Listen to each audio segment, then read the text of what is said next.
আজকে আমি আলোচনা করব বালা প্রজেক্ট সম্বন্ধে। বালা প্রজেক্ট প্রাইমারি স্কুলে একটি জনপ্রিয় প্রজেক্ট, যেখানে BALA অর্থাৎ B for building, A for as, L for learning and A for aid অর্থাৎ বিল্ডিং অ্যাজ লার্নিং এইড অর্থাৎ আপনাকে আপনার বিদ্যালয়ের বিল্ডিং, করিডোর, দেওয়াল, সিঁড়ি আপনি শিখন উপযোগী করে তোলার জন্য বিভিন্ন ধরনের ড্রয়িং আপনি করতে পারেন।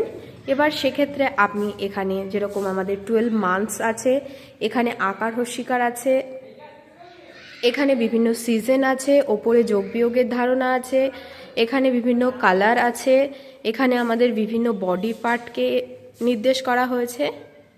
আমাদের দেশের জাতীয় ফুল, ফল, পাখি, পশু ছবি আঁকা আছে, যাতে তারা এগুলোর সাথে পরিচিতি লাভ করতে পারে।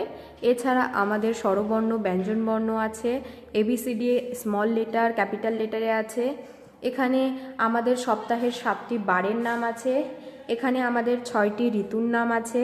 ঠাকুমার ঝুলির আদলে এটা তৈরি করা হয়েছে যাতে বাচ্চারা মজার সাথে শিখতে পারে।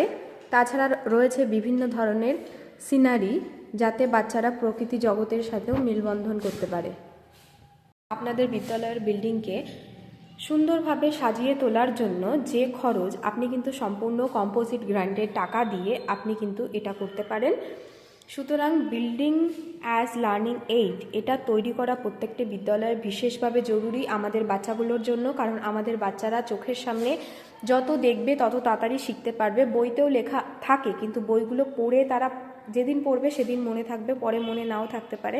কিন্তু তারা বিদ্যালয়ে যখন প্রত্যহ বিদ্যালয়ে আসবে, প্রত্যহ তারা একই জিনিস দেখবে, তাদের দেখতে দেখতে কিন্তু তাদের মাথায় জিনিসটা ছবির মতো আঁকা হয়ে যাবে। তো বালা প্রজেক্ট কিন্তু প্রাইমারি স্কুলে একটা বিশেষভাবে গুরুত্বপূর্ণ প্রজেক্ট।